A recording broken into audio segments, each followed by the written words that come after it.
Hello dear student, good morning. स्वागत है आप सबका स्टडी क्लासेस में। तो आज की क्लास में हम सीख करने जा रहे हैं समतल दर्पण में बने प्रतिबिंब की दूरी और वस्तु से दर्पण के बीच की दूरी। जैसा कि हमने डिफिनेशन में पढ़ा था कि समतल दर्पण की विशेषता में हमने पढ़ा था कि समतल दर्पण में क्या होता है, वस्तु दूरी प्रतिबिंब दूरी क्या होती है, बराबर होती है। यानी कि प्रतिबिंब की वस्तु से दूरी और प्रतिबिंब की दर्पण से दूरी क्या होती है, बराबर होती है। तो आज की क्लास में क्या करेंगे, हम इसे सीख करेंगे कि कैसे हमने कह दिया कि ये दोनों एक दूसरे के बराबर होते हैं। तो अगर हमारे चैनल पे आप नए आए हैं तो हमारे चैनल को सब्सक्राइब करना ना भूलें। पहले क्लास में हमने बाकी सूत्रों को सीख किया, जैसा कि हमने दर्पण सूत्र को सीख किया दोनों प्रकार के दर्पण में, फोकस दूरी और वक्रता त्रिज्या के बीच संबंध स्थापित किया दोनों प्रकार के दर्पण में, और समतल दर्पण में हमने आपतन कोण परिवर्तन कोण किस प्रकार बराबर होता है उसे भी हमने सीख किया है। अगर आपने उन सभी वीडियो को नहीं देखा है तो आप हमारे चैनल में जाके उन सभी वीडियो को देख लीजिए। अगर आपको हमारा ये क्लास पसंद आए तो हमारे चैनल को लाइक कमेंट तथा शेयर करना ना भूलें। अपने दोस्तों के पास ज़्यादा से ज़्यादा शेयर करते रहिए ताकि वो भी इसे समझ पाए, इसे सीख करना सीख पाए। तो चलिए इसी के साथ अपने क्लास की शुरुआत करते हैं। सबसे पहले क्या करेंगे, हम सबसे पहले फिगर बना लेंगे। तो चलिए सबसे पहले क्या करते हैं, फिगर बना लेते हैं। तो मान जाइए कि ये हमारा क्या है, ये हमारा एक समतल दर्पण है। एक भाग क्या होता है, एक भाग हमारा कलई किया रहता है, तो हमने इसका एक भाग क्या कर दिया, कलई कर दिया। चलिए इसका नाम भी दे देते हैं। इसका नाम है हमारा एम, इसका नाम हो गया एम डैश। ये हमारे दर्पण के से क्या है, हमारा वस्तु रखा हुआ है, ए बिंदु से टकरा रहा है, ये हमारा दर्पण से क्या एक वस्तु रखा है। तो दर्पण की इस साइड में क्या बनेगा, इसका प्रतिबिंब बनेगा, परंतु प्रतिबिंब को हम क्या दर्शाएंगे, डॉट रेखा से दर्शाएंगे। वो क्या हमारा ऑब्जेक्ट है, कोई वस्तु है। ओ डैश क्या है, इसका प्रतिबिंब है। वस्तु से आने वाली किरण क्या हुई, दर्पण पर परिवर्तित हो गई और परिवर्तन के नियम का पालन करते हुए इस दिशा में लौट गई। तो इसका भी नाम रख देते हैं। ये हमारा क्या हो गया, ये हमारा अविलंब हो गया। ये हो गया इन, ये हो गया पी, ये हो गया आपतन कोण, ये हो गया हमारा परिवर्तन कोण। ये हमारा पॉइंट हो जाएगा बी। मान लीजिए, मान लीजिए कि बी बिंदु पर परिवर्तित हो गई। इसे भी क्या करेंगे, हम इससे मिला देंगे। ये हमारा क्या हुआ, ये हमारा एंगल हो गया। हम देख सकते हैं ये हमारा त्रिभुज हो गया, ये हमारा त्रिभुज का क्या हो गया, एंगल हो गया। तो हमें बस फिगर बना लेना। आप एग्जाम में पेंसिल से फिगर बनाइएगा, फिगर बनाने के लिए पेंसिल का यूज करेंगे। यह बात आप ध्यान में रखिएगा, ये नहीं कि पेन से फिगर बना दीजिएगा। हमें कभी भी मैथ या साइंस में फिगर बनाना चाहिए, हमें हमेशा पेंसिल का ही यूज करना चाहिए। तो इस प्रकार हमने फिगर बनाया। हमने कैसे बनाया, हमने एम एम डैश क्या किया, एक दर्पण माना। दर्पण से कुछ दूरी पे हमने वस्तु रखा। वस्तु का प्रतिबिंब हमें दर्पण से के पीछे प्राप्त हुआ, इसे हम डॉट लाइन से डिनोट करेंगे।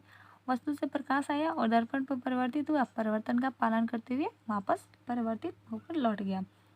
ये परिवर्तित हो गया, ये क्या हो गया, हमारा अविलंब हो गया। मान जाए कि ये बिंदु बी पर परिवर्तित हुआ। वस्तु क्या है, हमारा ओ से रखा गया है, और ये क्या हो गया, हमारा आपतन कोण, ये हो गया परिवर्तन कोण। हमें क्या सिद्ध करना है, ए से लेकर ओ तक के बीच की दूरी क्या होगी, वस्तु दूरी, और ए ओ डैश को क्या करना है, इक्वल होता है, ये हमें सिद्ध करना है। क्योंकि ये तो हो गया हमारा प्रतिबिंब दूरी, क्या होता है, वस्तु के पीछे ही हमारा प्रतिबिंब, दर्पण के पीछे ही तो हमारा प्रतिबिंब बनता है ना।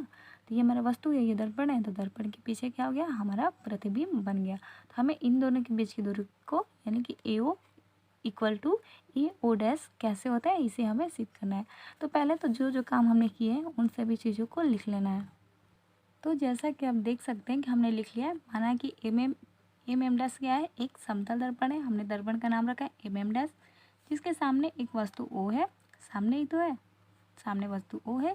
वस्तु ओ का दर्पण द्वारा आभासी प्रतिबिंब बना। आभासी प्रतिबिंब, चूँकि हम जानते हैं कि समतल दर्पण में क्या होता है, हमारा आभासी और सीधा प्रतिबिंब बनता है। तो आभासी प्रतिबिंब क्या हो जाएगा, ओ डैश हो गया, ओ डैश हमारा प्रतिबिंब हो गया। चूँकि एन भी क्या है, दर्पण की सतह पर लंब है, हम जानते हैं दर्पण की सतह पर क्या हो गया, लंब हो गया। इसलिए क्या हो जाएगा, कोण आई बराबर कोण आर, यानी कि O B N P B N के क्या हो जाएगा, बराबर हो जाएगा। या आपतन कोण परिवर्तन कोण के लिखिए, या परिवर्तन कोण आपतन कोण के लिखिए, दोनों का मतलब एक ही होता है, दोनों तो एक दूसरे के बराबर होते हैं।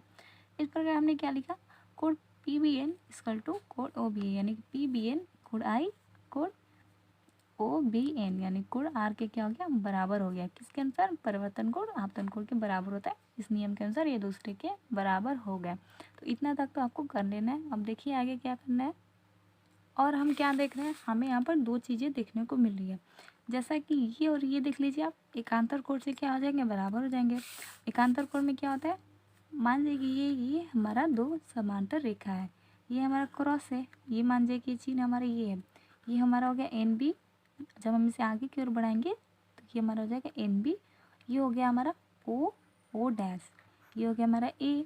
इतना तक तो आपको पता है। ये यहाँ पर हमारा बी है, ये आगे की ओर हमने बढ़ा दिया। यहाँ का कोण हमने क्या दे रखा है, यहाँ का कोण हमने दे रखा है। यहाँ हमने प्रतिच्छेदी रेखा ना खींचकर हमने प्रतिच्छेदी रेखा क्या खींचा है, यहाँ पर खींचा है।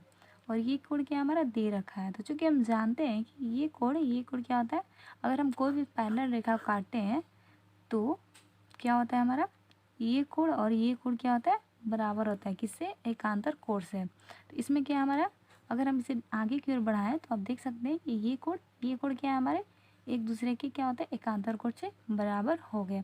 और सेकेंड नंबर क्या हो गया हमारा, अगर आप इसे बढ़ाइए तो ये कोण हमारे किससे बराबर हो जाएंगे, संगत कोण से। जैसा कि आप देख सकते हैं, मान जाइए कि हमारा ये कोई पैरेलल रेखा है, ये कोण काट रहा है। ये कहाँ है हमारा, एन बी है। एन बी का क्या है, ये नीचे है, तो ये हमारा क्या हो गया, नीचे हो गया। ये कहाँ है, ये हमारा है यहाँ पर। तो अगर ये क्या हो जाएगा, संगत कोण हो जाएगा। एक ही साइड रहता है तो संगत कोण होता है, परंतु अगर ऐसा दिया है ये यहाँ है तो परंतु ये क्या होना, उल्टा होना चाहिए, इसके तिरछे साइड में होना चाहिए। तो ये हो जाता है एकांतर कोण से, परंतु ये इसी दिशा में है, ये एंगल इसी दिशा में। अगर और एक कोण को क्या करता है, गैप करता है। एक कोण को गैप करके ये दोनों अगर कोण बराबर होता है तो वो हमारे संगत कोण से क्या होता है, इक्वल होता है। चाहे वो यहाँ का गैप करे या फिर यहाँ हो जाए और यहाँ हो जाए, तो ये भी हमारे संगत कोण के अनुसार ये क्या होता है, बराबर होता है। क्योंकि यहाँ पर भी इसने एक कोण को क्या किया, गैप किया है। और एकांतर कोण में क्या होता है, ये कोण इसके तिरछे क्या होते हैं, एक दूसरे के बराबर होता है। तो वो एकांतर नियम से अगर कोई भी पैरेलल रेखा के दो कोण बराबर होते हैं, अगर वो और एक कोण को गैप करते हैं तो वो संगत कोण से एक दूसरे के बराबर होते हैं। तो आप देख पा रहे होंगे कि ये क्या है, हमारा तिरछे हो गया। एक ही रेखा पर तिरछे दोनों कोण बना रही है, बस तिरछे साइड में बना रही है, एक ही साइड में नहीं है। तो ये हमारा एकांतर कोण से इक्वल हो जाएगा। और आप इसे बढ़ाकर देखिए, इसे बढ़ाकर आप डॉट लाइन से बढ़ा देते हैं तो देखेंगे कि ये कोण क्या हो जा रहा है, संगत कोण से बराबर हो रहा है। और यहाँ पर एक कोण का क्या मिल रहा है, एक कोण का हमें गैप मिल रहा है। तो इस प्रकार हमें दो कोण मिल गए, एक एकांतर कोण और एक संगत कोण। तो चलिए लिख लेते हैं, क्या लिख लेंगे, कोण P B N equal to कोण A O dash B, P B N यानी कोण R, A O dash B यानी कि कोण ये क्या हो जाएगा, एक दूसरे से के बराबर हो जाएगा। किससे, संगत कोण से। संगत कोण में क्या हो जाएगा, A O dash parallel to N B. क्यों, ये एक पैरेलल नियम लगेगा, क्योंकि ये एक दूसरे के पैरेलल होगा, तभी हम इन नियम को फॉलो कर सकते हैं। और क्या मिला हमें, और हमें मिला कोण O B N equal to कोण ए ओ बी एन यानी कोण आई ए ओ बी, ये कोण के क्या हो गया, बराबर हो गया। कैसे, एकांतर कोण से।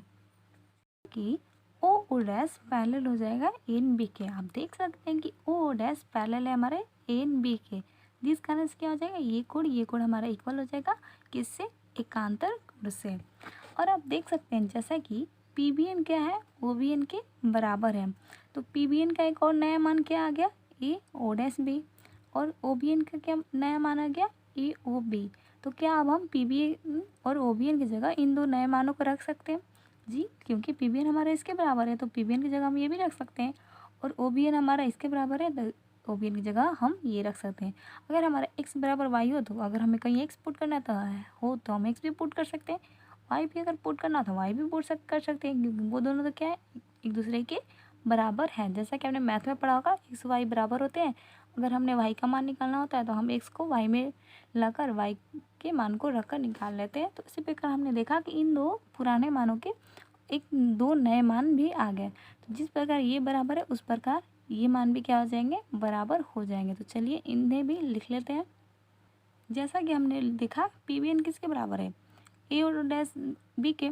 ओ बी एन किसके बराबर है, ए ओ बी के। तो ये दोनों बराबर है तो ये दोनों में क्या हो जाएंगे, बराबर हो जाएंगे। इन दोनों को हमने भी बराबर कर दिया और इसका नाम दे दिया समीकरण नंबर 1।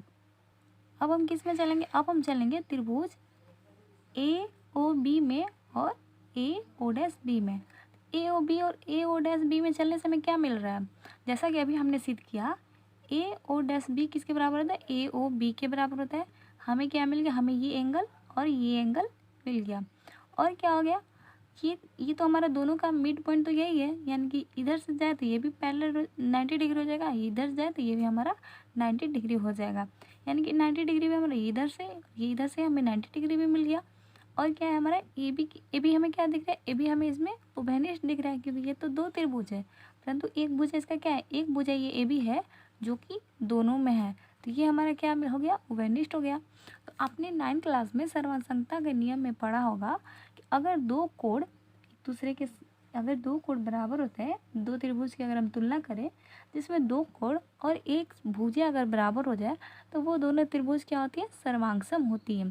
समरूपता में क्या नियम होता है, समरूपता में हमारा नियम होता है कि हमें इसमें तीन लेना होता है, दो कोण एक भुजा, दो भुजा एक कोण, ऐसा करके हमें 3 लेना होता है। परंतु समरूपता में क्या होता है, दो कोण हो जाए तो ही ठीक, तो भी ठीक, दो भुजा मिल जाए तो भी ठीक, परंतु समरूपता में क्या है, हमें 3 चीज़ों का होना आवश्यक होता है। या तो आप दो भुजा एक एंगल से चलिए, या तो आप एक भुजा दो एंगल से चलिए। इसमें हमें क्या मिला, दो त्रिभुज की तुलना किए तो हमें ये क्या मिल गया, ये तो हमने बराबर अभी प्रूफ किया, ये बराबर होता है, हमने अभी प्रूफ किया, ये मिल गया। और ये हमारा 90 डिग्री उभयनिष्ठ है, ये भी मिल गया। और ए बी भुजा दोनों में ये भी मिल गया, तो ये दोनों त्रिभुज क्या हो जाएंगे, सर्वांगसम हो जाएंगे। तो चलिए अब इन चीज़ों को भी लिख लेते हैं। तो हम किस में चल रहे थे, त्रिभुज ए ओ बी और त्रिभुज ए ओ डैश बी में क्या हमें देखने को मिला, कोण ए ओ बी बराबर है हमारे कोण ए ओ डैश बी के, किससे, समीकरण नंबर 1 से। समीकरण नंबर 1 से हमने देखा कि ये किस प्रकार एक दूसरे के बराबर होते हैं। कोण ओ ए बी बराबर हो जाएगा हमारे कोण ओ डैश ए बी के, कैसे, 90 डिग्री से, क्योंकि ये दोनों ए का मान हमें 90 डिग्री, एक त्रिभुज के इस साइड भी जाए तो 90 डिग्री बन रहा है, इस साइड भी क्या हो रहा है, हमें 90 डिग्री बन रहा है, इस साइड भी हमारा 90 डिग्री बन रहा है। तो ये क्या हो जाएगा, एक दूसरे के बराबर हो जाएगा 90 डिग्री से। ए बी बराबर में ए बी, यानी कि इसमें भी ए बी है और इसमें भी ए बी है, तो ये क्या हो जाएगा, दोनों में उभयनिष्ठ हो जाएगा, ये दोनों में क्या हो गया, उभयनिष्ठ हो गया। अतः ए एस यानी कि एंगल साइड, यानी कि कोण भुजा से, कोण भुजा क्यों, क्योंकि हमें यहाँ पर क्या मिला, दो एंगल मिला और एक साइड मिल गया। सर्वांग समता के प्रतिबंध से ये क्या हो जाएगा, यानी कि नियम से ये दोनों त्रिभुज, यानी कि त्रिभुज ए ओ बी सर्वांगसम हो जाएगा त्रिभुज ए ओ डैश बी के। ये क्या होता है, सर्वांग समता का साइन होता है। अगर समरूपता का साइन कैसे होता है, इसमें ये दो बराबर को अगर हम हटा दें, ये दोनों बराबर को अगर हम गैप कर दें तो क्या हो जाएगा, ये हमारा जो चिन्ह है वो हमारा समरूपता का चिन्ह हो जाता है। परंतु अगर हम सर्वांगसमता के चिन्ह में क्या करना होता है, इन दोनों बराबर चिन्ह को रखना पड़ता है। तो सबकी हमने दोनों त्रिभुज को सर्वांगसम कर लिया। और सर्वांगसमता का नियम क्या होता है, यदि दो त्रिभुज सर्वांगसम होती है तो उनकी कोई भी दो भुजाएं या कोई भी भुजाएं एक दूसरे के क्या होती है, बराबर होती है। तो इसमें हमें क्या हो गया, उनकी भुजाएं बराबर हो गई, यानी कि ये ए से लेके ओ तक के बीच की दूरी, ए से लेके ओ डैश के बीच की दूरी की क्या हो जाएगी, इक्वल हो जाएगी। यानी कि दोनों के बीच की दूरी क्या होगी, हमारी इक्वल हो जाएगी, क्योंकि ये दोनों तो त्रिभुज समरूप हैं, तो इनकी भुजा की लंबाइयाँ क्या होगी, बराबर होंगी। इसे हम मैथ में सिद्ध किए होंगे, आप क्लास 9th में आपने मैथ के चैप्टर में इसे सिद्ध किया होगा कि क्यों इस पर इनकी भुजाओं को बराबर करते हैं। बस हमें यहाँ तो हमें सिद्ध नहीं करना है, यहाँ तो हमें उस रूल को फॉलो करना है। तो उस रूल को फॉलो करने पर हमें क्या प्राप्त होगा, ए ओ और ए ओ डैश ये दोनों क्या होंगे, यानी कि इनके बीच की दूरी क्या हो जाएगी, एक दूसरे के बराबर हो जाएगी। इसलिए क्या हो जाएगा हमारा, इसलिए A O equal to A O dash. A O क्या हमारा वस्तु दूरी और ए ओ डैश क्या है हमारा प्रतिबिंब दूरी, यानी कि प्रतिबिंब की दूरी है हमारा ये। इस प्रकार हमने देखा कि कैसे प्रतिबिंब दूरी और वस्तु दूरी एक दूसरे के बराबर होते हैं। हमने इसे समतल दर्पण में भी सिद्ध कर लिया। आई होप आपको यह प्रूव करना अच्छे से समझ में आ गया होगा। तो स्टूडेंट आपको कैसा लगा आज का क्लास, आई होप आपको आज का क्लास पसंद आया होगा। अगर आपको क्लास अच्छा लगे तो लाइक और कमेंट करना ना भूलें। अपने दोस्तों के पास शेयर कीजिए ताकि वो भी इसे पढ़े और समतल दर्पण में इसे सिद्ध करना सीख जाए। सभी पढ़िए, सभी आगे बढ़िए। चलिए मिलते हैं अपने नेक्स्ट क्लास में। आज के लिए बस इतना ही।